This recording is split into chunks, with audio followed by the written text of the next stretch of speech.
नमस्कार, मी प्रियांका पाटील। आपण पाहत आहात राष्ट्रीय लोकराज्य न्यूज, निर्भीड बातम्यांचे व्यासपीठ। आज आपण दिवसभरामध्ये घडणाऱ्या घडामोडींवर नजर टाकूया। शिवशंभू प्रतिष्ठान आणि एलपीजी ग्राहक जनजागृती मोहीम आणि अखिल दत्तनगर मित्रमंडळ यांच्या संयुक्त विद्यमाने कात्रज परिसरात फायर फायटिंगचा उपक्रम संपन्न। शिवशंभू प्रतिष्ठान आणि एलपीजी ग्राहक जनजागृती मोहीम आणि अखिल दत्तनगर मित्रमंडळ यांच्या संयुक्त विद्यमाने कात्रज परिसरातील दत्तनगर या भागामध्ये अग्निशमन दल, HP गॅस आणि भारत गॅस यांच्या संयुक्तपणे फायर फायटिंगचा उपक्रम राबवण्यात आला। मागच्या 2 दिवसापूर्वी पवन बनसोडे यांच्या घरी सिलेंडरचा स्फोट होऊन आग लागली होती। या आगीमध्ये बऱ्याच प्रमाणात बनसोडे कुटुंबाला आर्थिक नुकसान सहन करावं लागलं। या भागामध्ये परत ती परिस्थिती उद्भवू नये यासाठी महिलांना विशेष प्रशिक्षण देण्याच्या हेतूने शिवशंभू प्रतिष्ठानचे अध्यक्ष महेश भाई कदम यांनी महिलांसाठी कार्यक्रम आयोजित केला होता। या कार्यक्रमामध्ये आग लागू नये म्हणून किंवा आग लागल्यानंतर काय करायचं याचं प्रत्यक्ष दाखवण्यात आलं।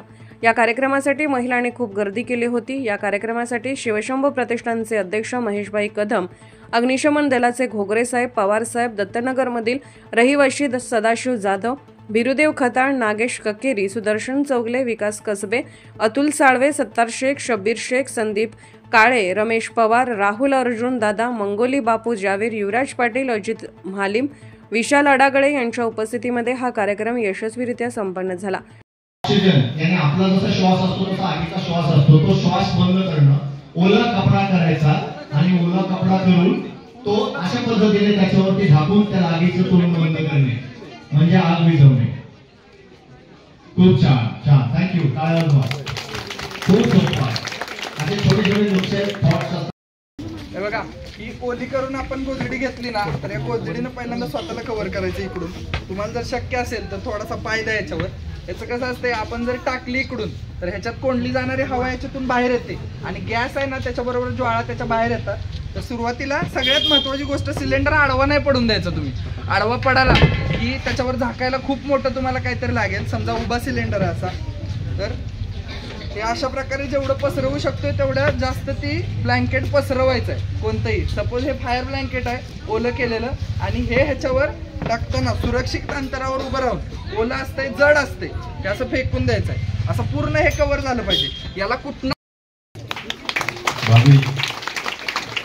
मी जास्त काय बोलणार नाही, पण बनसोडे परिवारावरती जी वेळ आली त्या वेळेला मला विशालने, दीपकने आणि जाधव दातेंनी सांगितलं की महत्त्वाचा विषय आहे भाई, तुम्ही या, त्यांना मदत मिळावी अशी अपेक्षा होती आपल्याला। पण ते मी घरी आलो बघितलं की त्या घराची काय परिस्थिती होती, म्हणून मी ओम साईला विनंती केली, त्यांनी मान्य केली असं म्हणतोय विशाल फॉलोअप करत आहे। नाही तर आपण त्यांना आपल्याला मोठ्या संकटाला किंवा मोठ्या विषयाला समोर जावं लागणार आहे। पण ठीक आहे, विशाल मार्गदर्शनाखाली ते होत आहे। पण ही जी परिस्थिती झाली आज, बागेचे जाधव पाटलांनी तिथली टपरी पत्रकार लावले, तिथं रस्ता मोठा होतोय। आणि एक माझी सगळ्यांना विनंती अशी आहे आता की सर्व माता बहिणी, पुरुषांना नकोच, मला तुमच्या पूर्ण विश्वाच्या बहिणींवरती, सगळ्या आयांवरती आपण जरा या रस्त्याला फिरू की जे अतिक्रमण वाढलंय, प्रत्येकाचा टेप घेतो, प्रत्येकाचं मोजमाप घेऊ, प्रत्येकाची घरं मोजून त्याच्या राहिलेलं आहे। महिलांनी जरा हे करायचं काम, सगळ्या महिलांनी थांबायचं का? सगळ्या महिलांनी थांबायचं। माझा विश्वास तुमच्यावर असते, कारण की आता ह्यांचे काय काम राहिले ते बघ, ह्यांचे जरा सगळे म्हातारे झाले, वय झाले, त्यांना घरी बसू, पण सगळ्या बहिणींच्या मागे मी आहे। आपण जरा खालनं वरती यायचंय, आपल्याला तो एक रस्ता आपण बघू। ऑप्शन आपल्याला हा मध्ये झाला, हा हे टेंडर लागलेलं रमेश पवारांना माहिती आहे।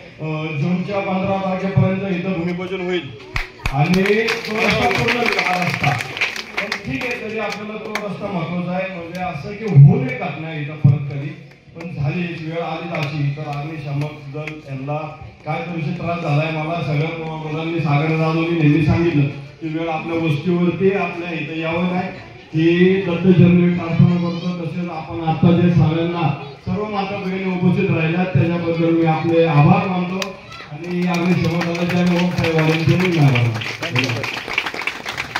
पुणे प्रतिनिधी दीपक सरगर। ताज्या बातम्यांसाठी आणि अपडेट्ससाठी राष्ट्रीय लोकराज्य न्यूज चॅनलला सबस्क्राईब करा, तसेच लाईक आणि शेअरही करा।